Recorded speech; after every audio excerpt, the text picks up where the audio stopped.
Game of who you just saw a little profile. I hope you enjoyed that. A little backstory about him as a chess player growing up. And here we have his game against Magnus Carlsen, world champion. And it is Anish to move, but quite a few things have happened during our little break. So let's quickly look at where we left off, which was right around here. We were surprised that Anish didn't force an exchange of the queens. Over here, Magnus played bishop c6. And actually went for the line that we were looking at. After king b1, he opted for knight c3 check, which looks very strong initially because it's winning a pawn and it's further exposing the white king. Yeah, I'm not a super big fan, by the way, because I really like the knight on d5. I'm not sure if we want to give up the knight for just a pawn. You were thinking about maybe just activating the rook, right? Yeah. Yeah. But okay. I mean, he went for this. It's very forcing. And this is the current position on the board, and Anish is thinking. So, initial, thoughts about this position were that it looks quite bad for white, simply because his king is so much weaker than the black counterpart. That being said, he might be able to force some more trades here because it is his move. So the move we were expecting was rook to c1. Yeah, white has to be rather quick, right? Because if you give black time, it goes king f8, king g7, and the black king is probably hiding behind the white pawns, and the white king has no place to hide. Nope. I mean, you could say he's hiding behind these two, but it's not quite the same feeling. No, because black can easily lift the rook and bring it to the AOB file. Yeah, exactly. So it's kind of vital for him to be able to change after rook to c1. So for example, he played rook c1, yeah, the move has been played. If you check, of course you don't want to go king a1, but you want to play queen to b2. And after any other checks, you're probably going to keep insisting on this. Can we check on b4 instead? So you're the endgame expert, right? Especially pawn endgames, yes. Especially pawn endgames, yeah. So what about, let's say the queens get off the board. Right. So my initial thought is black has two passed pawns, white has only one. Because the g pawn isn't really, passed pawn. Yeah. So first impression would be it's slightly better for black. But it's probably not that simple. Yeah, maybe first impression. I don't believe black can ever really be worse here unless you actually get to push these pawns up, right? But for example, I'm playing king to d7 to stop this one, right? Yeah. After king d7, if I give you a... Hold on, let me get that position back. If I give you a check... Okay, I'll go to... East... If the rook get off the board, is it a draw? Yes, that's what I'm going to. And as you know, that's a pawn endgame. So I'm looking at this, for example, and I'm pretty sure this is a draw because both of us will have our connected pass pawns ready, and I don't think white's king can really move over there, assisting that pawn any further. I see a repetition of moves in the meantime happening. I actually think it's very likely that this is going to... the draw is being offered? Yeah, it's been offered that this is going to enter a draw. It's very uncommon, by the way. They normally just play the repetition instead of offering the draw. And we actually see an immediate end to this game. Okay, well that's a very quick end suddenly. Quite surprisingly as well. I didn't expect this to end so quickly. Me neither. It would have been, again, I think it would have been very interesting had he not exchanged the knight over here and just played on. But maybe he just evaluated it to be too risky. Yeah, most likely. And yeah, so okay, Anish is back to his old ways, as he was saying before. But that being said, I don't think this was necessarily a boring game. This opening was quite exciting, although we should, thank Magnus for that, mostly playing the French. But here we see the players chatting a little bit more.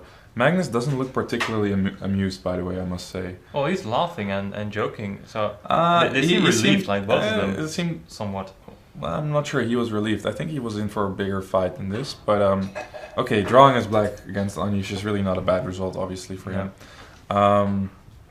Once again, I think this was one of the key points, maybe if he wanted to continue. And one more time, I guess this is one of the main lines of how it could have gone.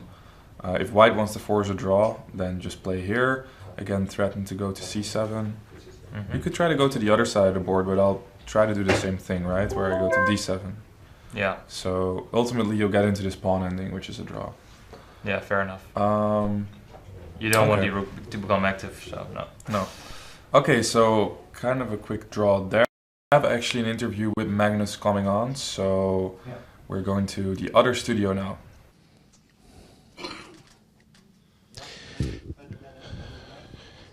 Yeah, okay.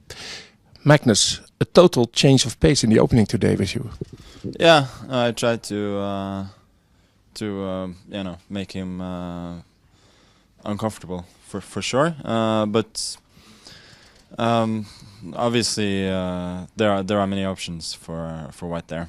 But I think what happened in the game was sort of logical anyway, and then I always have some kind of counterplay anyway. That should be enough for a draw. Are you surprised by his play in the tournament so far? No, not particularly. I think he did very well from the first couple of rounds to win one drawish position and to also win very dubious position from the opening. But that's both credit to him, and we'll see what happens. Obviously, I would have preferred a win today, but it's a long way to go. Were you inspired by the atmosphere? Is it special for you to beat him here in the Netherlands? I mean, I've rarely beaten him at all. Yeah, so it would, of course, have been special. But Anish is a very strong player. I mean, for all the banter, for all the nonsense, he's still very strong, and the draw today is fine. Magnus, thank you very much. Anish, a draw today against Magnus Carlsen. I guess he surprised you as early as mover on? A little bit. Actually, of course, I was only really preparing for e4, e5, because any other option would have come as a surprise.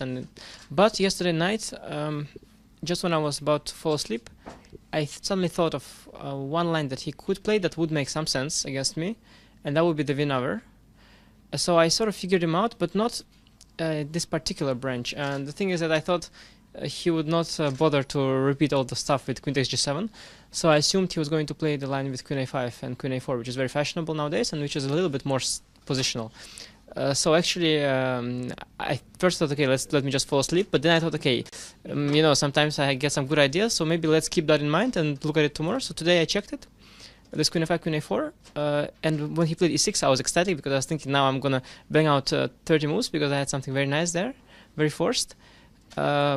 But then he allowed me to take on g7, which that surprised me. So this I hadn't repeated in a while, and he was, I mean, yeah, if I would have been prepared there, would have been insane luck by my part. So in a way, he didn't risk too much because the stuff I had there was way too complicated to remember, and actually I remembered really a lot, I think, somehow, but just not enough to grab him completely. And somewhere around when I went 94, unfortunately I was already not able to remember what it was exactly, and I had to calculate on my own. And yeah, what I did, it seemed to me like I'm not running any danger, but perhaps I'm also not really much better either. So I mean, there was also some option of knight b5. I'll have to go and check what it was. I'm pretty sure my variations say that white is better, but I was already satisfied to remember this much and get a game that I am still in a way controlling. So that was fine. And yeah, after that, somehow I am pawn up, but it's clear that my king is a bit weak. So I think draw is a logical outcome. I think the game between you and Magnus is always one of the highlights of the tournament, not just because of the clash, but also because the ongoing banter on social media, in interviews. You said yesterday you were preserving some energy to crush Magnus today. How much of that is serious and how much of it is just light-hearted trash talk and banter? Yeah, it's hard to say. I think it's nice for to build it up a little bit because he doesn't like pressure, and it also grabs some attention, which is good. In a way, when the first time I played him, I was a clear underdog, and that gave me a good feeling. and I'm trying to get back into a position of an underdog. And first of all, I lost a lot of rating, which helps, and also a lot of ridiculous banter helps me getting in the position of an underdog. And yeah, you see already he is getting some weird ideas in the opening, like today. So yeah, in a way, I was closer than it looks, I think, today. But yeah, obviously he's a good player, and okay, I mean the banter is nice. Final question. Tomorrow we have our first Tata on tour stop in Hilversum. How do you feel about going out there in the country and meet the fans? Yeah, I have to say I knew we could go twice, to Hilversum and to Groningen, but I did not bother to remember which rounds, and today I saw it on the paper and I was surprised that it was going to be actually tomorrow. Yeah, it is always very special. It is, of course, well, logistically a little bit complicated, especially because we arrive there always way too early.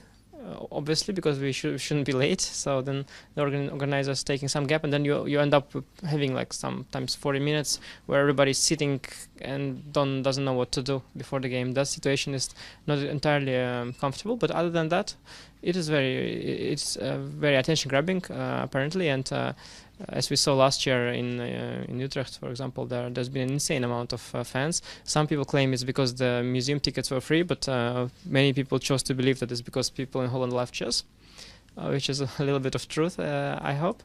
And yeah, I'm sure there's going to be a lot of people there tomorrow, and I'm sure they're all excited, and I think the organizers are achieving their goal by I think the goal is just probably generating a lot of press and publicity, and I think they are achieving that with these on-tour things. And okay, logistically speaking, for chess players, it is slightly difficult, but on the other hand, for those who are not doing very well, it's a chance to shake things up, and for those who are doing well, yeah, it's also a chance to shake things up. So let's see.